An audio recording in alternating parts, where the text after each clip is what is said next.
Arratsaldeon, eskerrik asko etortzeagatik. Eskerrik asko batez ere zuei. Gracias, digo, fundamentalmente a Pablo Zapata, que va a acompañar hoy en la presentación del libro a Agustín Bilbao. Gracias a Agustín Bilbao, por supuesto. Yo os voy a dejar ya con ellos, además todos los conocéis, entonces empezará un poquito. Tenemos ahí, que lo voy a parar, pero espera a ver cómo, para que lo veáis luego cuando terminen un poco la exposición, para ponerlo. Carmen, ¿cómo se paraba esto? Yo estoy en... Ahora no sé. Lo cerramos así y así nadie se entretiene.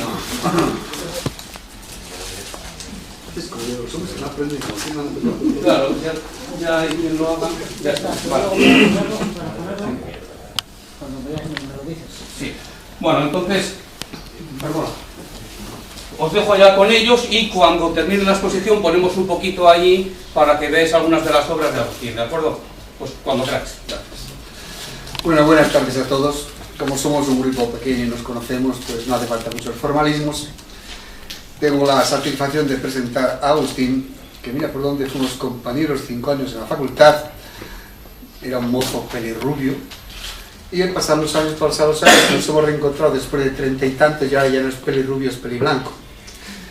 Entonces es diplomado en Informática por la Universidad de Deusto, licenciado en Anglo-Germánicas por la Universidad de Deusto y licenciado en Bellas Artes por la Universidad del País Vasco.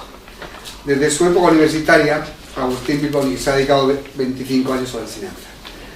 Desde su época universitaria, Agustín Bilbao escribe poesía, prosa, pero es desde hace unos años que combina su labor de pintor y escultor con la de escritor.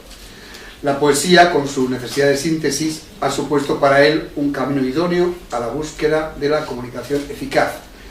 El rastreo de la belleza en el formato y en la sustancia poética es muy afín al que se experimenta en el dibujo, la pintura o la escultura.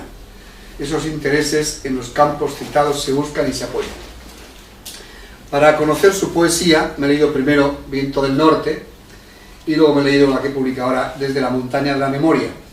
Y no hay gran diferencia porque no puede haberla. Un poeta escribe con todo su ser y no se cambia de un día para otro. Se puede cambiar en lo accidental, pero en lo fundamental va junto. Lo primero que da a la vista es que escribe en verso libre, sin corsé de métrica o rima, lo que da más libertad de expresión. Es una poesía más sensitiva que formal o conceptual, aunque en ciertos aspectos es también muy conceptual. Y como el poeta tiene la vertiente plástica, con frecuencia sus poemas esculpen la realidad y pintan sentimientos con colores. Son ojos especiales que miran la realidad, que son los ojos de un artista plástico. Cada uno la realidad la vemos de acuerdo a nuestra forma de ser y no ve la realidad igual un pintor que un músico. A veces la percepción de las cosas es como en el mito de la caverna, que no vemos la realidad sino las sombras de la misma. A lo largo de los dos libros hay una profunda conexión entre los dos con la madre naturaleza, la tierra madre, Amalur, la fuerza telúrica que nos une a la montaña, al mar, a la diosa madre, a la Pachamama de la fertilidad americana. A través de la poesía, Agustín se retrotrae lo ancestral, hace un viaje uterino hacia la madre enraigal de nuestro ser, la madre tierra, la naturaleza fértil. Desde la montaña de la memoria, dice el poeta, es un poemario que se esfuerza por presentar una selección de episodios semi-autobiográficos, eso que hoy se ha dado a llamar autoficción, casi siempre que considero de suficiente entidad como para ser tenidos en cuenta. En toda elección hay un grado de arbitrariedad que resulta insoslayable. No se puede ni debe incluir todo lo producido, pero a veces los criterios de poda que uno sigue son difíciles de justificar. En este caso adopto esa ligereza como un acto de libertad, siempre con vocación de buscar ese punto medio entre un enfoque crítico y el intimismo en sí misma. Es decir, persigo el ideal griego aristotélico, aquello de in medio virtus.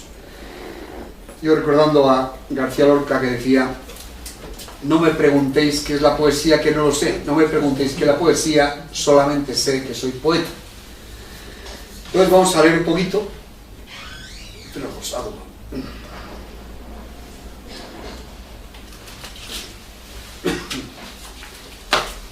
Bueno, Tenemos a Pablo Zapata, escritor ya conocido, que creo no necesita mayor presentación. Desde la montaña de la memoria es mi segundo poemario e implica de algún modo una relación filial con Viento Norte, mi primer poemario. La tercera sección de este lleva el mismo nombre. Su primer poema dice así: del primer día en que te vi, alta torre en abrazo de niebla, humilde y soberbia de luces solo tocada, cara de luna fría, ojos de nogal oscuro bailando en cuello de alabastro encendido, el talle ni espiga ni mimbre, suspiro 2 veces besado, 2 besos bajo tus hombros, de fuego en agua acunados, las piernas senderos seguros, ni pan, ni miel, ni vino, cobijo de noche callada, calor de viento sur dormido, y yo de mi deseo seguro.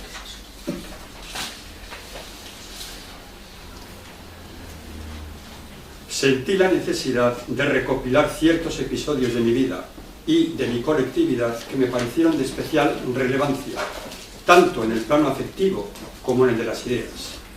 Si nos ceñimos a estas últimas, quisiera presentaros unas estrofas que quizás consigan describir un poco la arquitectura ideológica que se percibe como idónea. Historia democrática de la creación. Y 7 días de amago sin un minuto de calma, colgaron sus carteles, anunciaron transición, vocearon democracia. El primero delimitaron la finca, la de siempre, vallada a la fuerza. El segundo la midieron, no se podía estirar. Los descontentos sin sitio. El tercero impusieron bandera y algunos gallardetes. El cuarto parieron un himno, perdón para todos, ellos únicos pecadores. El quinto armaron la guardia, sin saberlo todos de rodillas. Nombraron el sexto administradores mayores y capital del reino, los de siempre, con distintos plumajes. El séptimo cortaron caciques en el jardín de las elecciones, y qué pequeños. Ya todo quedó bien atado, fin del Génesis, petrificado ad eternum. Si optamos por los afectos, en el siguiente poema podríamos solazarnos o al menos acomodarnos. El imperio de la ternura naciente. Rotas las amarras del fundamentalismo, de la locura, de la envidia, llegó el camino llano del compromiso, del trabajo sosegado, de las miradas limpias. Al este de nuestra pasión, entre montañas sirviendo, quemó el cielo sin duda la niña tenue de la ternura. En la seguridad del cénit, en el orgullo de tus ojos, la sombra móvil de la lucha en vuelo, nuestros labios enzarzados. En el soñado oeste se prodigó el agua clara de tu boca enamorada. Yo recogí las gotas de lo que tú prometiste, que cualquier otro día sería más, y cumpliste. Se ha dicho y se dice de la memoria, Aristóteles, de la memoria y el recuerdo, capítulo 1, hemos de tratar ahora de la memoria y el recuerdo, qué es, por qué motivos tiene lugar y a qué parte del alma corresponde esta afección y la del recuerdo. Porque los hombres que tienen buena memoria no son idénticos a los que son prontos en recordar, sino que, hablando en general, los que son de penetración lenta tienen mejor memoria, mientras que los que son de penetración rápida y aprenden fácilmente son mejores en el recordar. El diccionario de la Real Academia nos dice que la memoria es una potencia del alma por medio de la cual se retiene y recuerda el pasado. Un segundo sentido del término, también recogido por la Real Academia, según el cual la memoria sería un recuerdo que se hace o aviso que se da de una cosa pasada. Parece ser que en Aristóteles, a nuestro tiempo, unos cuantos conceptos han experimentado ajustes, adaptaciones y hasta alteraciones de calado. A nosotros no nos interesa, creo yo, decidirnos sobre si memoria y recuerdo son sinónimos o no. Mi propósito es sencillo: compartir los dolores del pasado para aliviar mi carga y presentar mis alegrías pretéritas, porque creo que guardárselas es egoísta. Si vivimos una sola vida, y muy corta por cierto, resulta triste digerir lo mejor en soledad. No hay placer más alto que aquel que es participado por el mayor número posible. Y aquí la razón de este libro y de las ilustraciones que le ayudan a hacer el camino. Muchas gracias. Eskerrik asko. Y ahora, para romper un poco esto así tan académico, le voy a hacer 4 preguntitas. La primera, ¿de dónde te viene? Todos tenemos monomanías.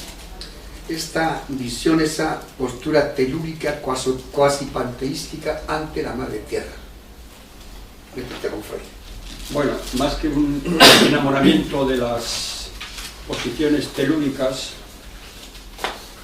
hay un hartazgo de las posiciones celestes, de las regiones celestes, que por cierto, según muchos antropólogos y más de un filósofo, implicarían el patriarcado, las celestes, y las telúricas el matriarcado. Entonces habríamos evolucionado, entre comillas, o involucionado del matriarcado al patriarcado. Habríamos dado incluso un paso atrás. Y es ese paso atrás el que me incita a elevar el rango de las telúricas, como era la agresión, por ejemplo, del País Vasco, por quedarnos aquí cerca. ¿Por qué esa necesidad del poeta de recurrir al surrealismo, a la imagen, a la metáfora? Es decir, de no hablar con los términos normales que hablamos. Es decir, el poeta, ¿por qué la lógica del surrealismo que decía García Lorca? ¿Por qué el poeta recurre al surrealismo, a la imagen visionaria? Bueno, Pascal hablaba de las razones del corazón. De las razones del corazón quizás se pueda ir muy bien hasta las razones del sueño y del ensueño, y de ahí quizás a la lógica surrealista. Y en esa lógica pueden anidar ciertas metáforas con las que yo me siento cómodo. Por eso la adopción del surrealismo en algunos poemas míos. Y en cuanto a Lorca, es curioso, ¿no? Porque Lorca, a partir de Poeta en Nueva York, prácticamente renuncia al surrealismo. Llegó a decir, estoy harto del surrealismo porque es que le falta lógica poética. Veo que no hay rima ni métrica. ¿Cómo te sientes más a gusto? ¿Es que de lo de no te sientes a gusto haciendo el corsé de la métrica, libre? Porque parece que siempre cuando veo poesía, pues uno pretende ver métrica, rimas o libre. Yo soy de los que piensa que la rima posiblemente nació como un apoyo a la memoria, en aquella época en que los pueblos o no tenían escritura o no tenían acceso colectivo a la escritura. La rima ayudaba a memorizar. Pero hoy en día, para mí, la rima y la métrica, el cómputo silábico, son cosas que dificultan, al menos en mi caso, el vuelo imaginativo, el vuelo creativo. Y a medida que voy leyendo a más y más compañeros, veo que es el caso de otros muchos. Sí, salvo que tienes la facilidad maravillosa de un Pablo Neruda, que en esos versos de 14, que le salen perfectos como le dan prosa poética, pero para eso es un genio, claro. Y una cosita, ¿hasta qué punto la realidad concreta sirve de inspiración o es un pretexto? Quiero recordar cuando Antonio Machado ya marcha para la zona de Valencia y parece que renuncia a El amor de Guiomar, y en un poema que es muy curioso dice él, cuando ella se han separado definitivamente, ella le ha dicho que lo olvide, dice: todo amor es fantasía, él inventa el año y el día, la hora y su melodía, inventa el amante y más la amada, no prueba nada contra el amor que la amada no haya existido jamás. Mira, esa Guiomar puede ser una entelequia que no ha existido. Entonces, ¿hasta qué punto la realidad concreta sirve, la realidad, o no hace falta la realidad? Aquí, en este poemario de entelequias, propiamente dichas, pocas hay. La realidad aflora casi constantemente. Es muy difícil renunciar a la tentación de intentar el desahogo en lo relativo a los dolores del pasado y las alegrías pretéritas. Creo que he hecho alusión en la presentación a eso precisamente. Yo no renuncio a esa tentación. De hecho, me entrego en brazos de ella sin ningún problema. Sí, hay mucho de autobiografía. Normal, toda poesía es autobiográfica. Pues nada, es por aquí. más preguntita, alguna cosa. Bueno, preguntas. José Ramón Arana. Sí, el tema de la memoria a mí me parece un asunto absolutamente crucial, ¿eh? Y el hecho de que tú lo hayas llamado la montaña de la memoria todavía me resulta mucho más significativo, ¿no? Porque la memoria, en mi opinión, no solamente, digamos, conserva las cosas, sino realmente da realidad a las cosas, sean de ficción, sean experiencias vividas o realmente no tengan nada que ver con ello, ¿no? Entonces, ¿tú cómo concibes esta relación del escritor con la experiencia vivida conservada a través de la memoria? No sé si me he expresado. Considero que la memoria hasta puede incluso llegar a elaborar el pasado y que es fundamental preservarla, mimarla, para que no sucedan cosas como, por ejemplo, estoy pensando en la novela 1984 de George Orwell, El Gran Hermano, todo su séquito de burócratas, intelectuales, lacayos vendidos, van jugando con la memoria y cambian constantemente la realidad, incluso cambian la lengua, precisamente porque saben que la memoria es manipulable. Por eso considero yo que es fundamental preservarla, cuidarla, para que la construcción del pasado sea una construcción fiable. Y respecto a la cita que he hecho de Aristóteles, por cierto, José Ramón Arana, ¿le conocéis? José Ramón Arana es profesor jubilado ya, ¿verdad?, de la Universidad del País Vasco y una de las máximas autoridades en Platón de rango europeo. ¿De acuerdo? La cita que he hecho de Aristóteles la he hecho porque me ha parecido muy a propósito. A pesar de que yo prefiero a Platón. Aristóteles, me parece que Aristóteles en algunas cosas era capaz de sistematizar el pensamiento como nadie. Por eso lo he citado.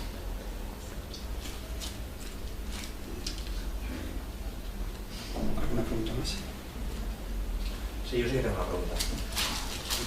De nivel bastante más profano en la materia, un poquito más práctico, pero a mí siempre me llamó la atención el proceso de creatividad de los artistas. Hay muchas personas que en nuestros ámbitos profesionales nos dedicamos también a escribir, que no es un proceso creativo como tal, aunque sí que puede tener determinados matices creativos, pero yo, por ejemplo, en el ámbito profesional escribo y repaso los textos. Se ha dicho aquí que los poemas carecen de rima y de métrica, y la pregunta va en ese sentido precisamente: ¿hasta qué punto los textos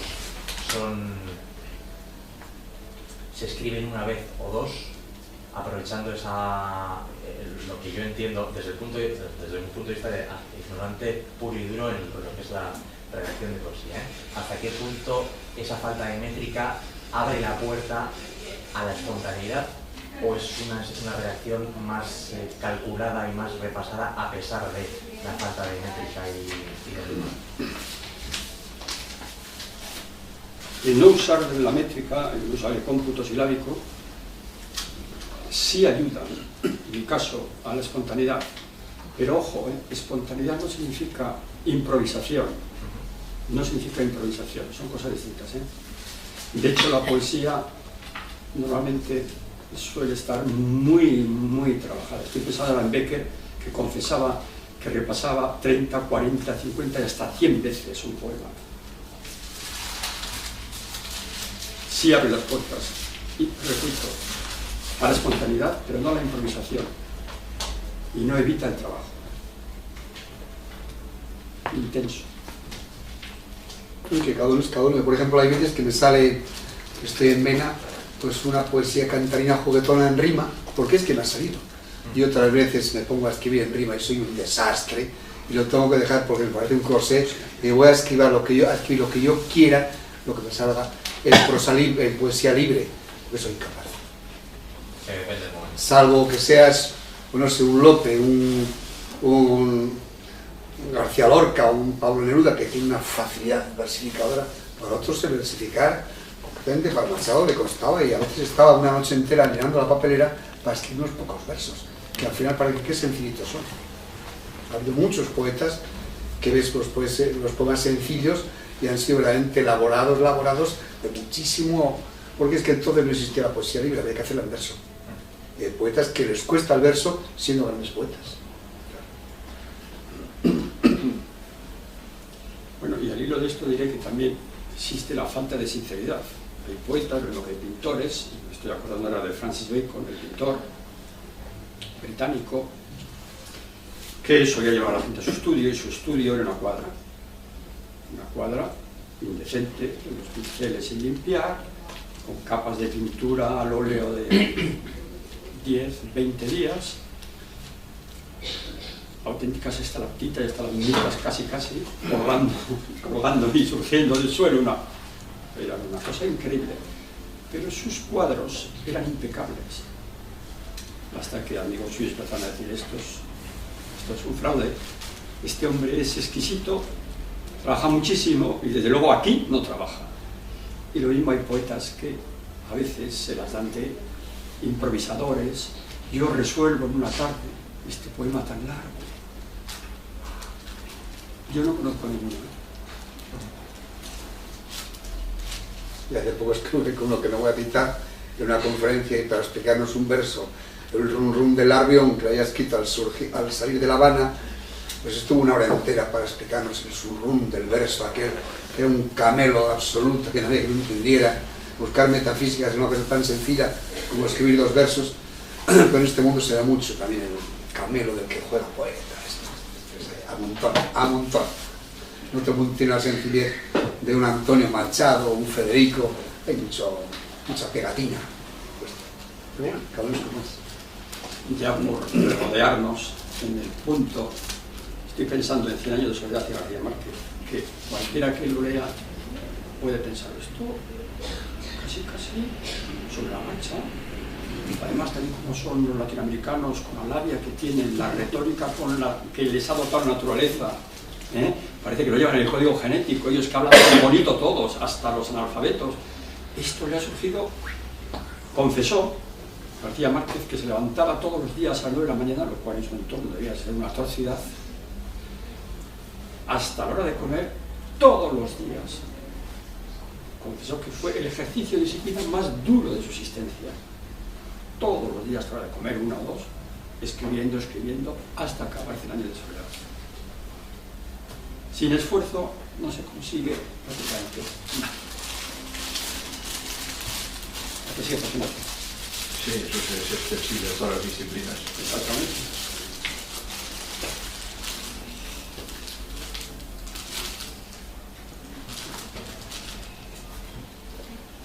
¿Una cosilla más, José Ramón? Para hacer otra pregunta. La que quieras. Sí, has presentado 2 temas de tu poesía, una que es la memoria y otra es tu relación con la tierra madre. Y yo creo que están inevitablemente unidos, porque la relación con la tierra madre es el modo de dejar sobrevivir y de hacer sobrevivir realmente aquello que nos constituye.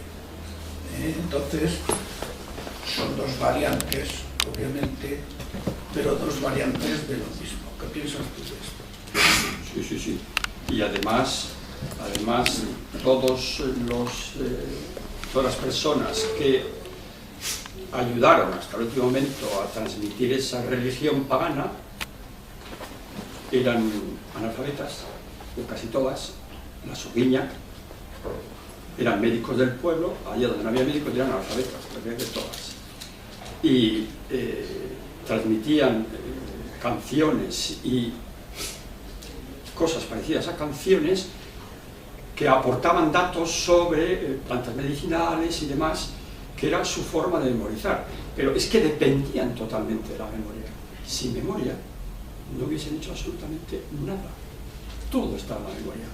Y todo eso está ligado también al versolarismo y demás, que es un gran ejercicio de improvisación y de memoria. pueblos que no disponían de papel, porque lo usaban muy poco, y el ambiente rural vasco, papel poco tenía en aquella época, todavía siglo XV y posiblemente el XVI también, tenían que recurrir plenamente a la memoria, más que otros.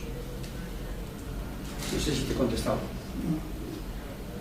Sí, fue toda la Edad Media, así es toda África, y la memoria, aquí pensamos que no hay cultura si no hay libro escrito, y concretamente África tienen la cultura de la memoria sin libros, una cultura amplísima, riquísima, y es sin libros.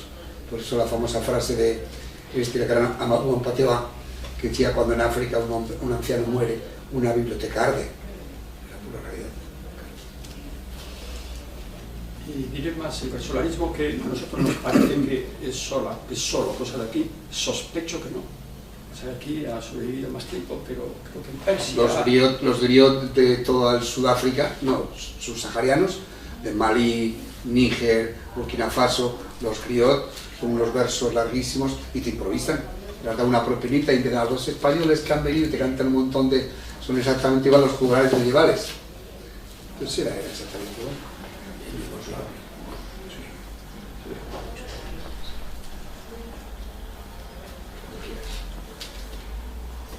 Pues habrá que firmar libros. gracias por venir. Como un poeta. Y si queréis que os firme algo, os firmo.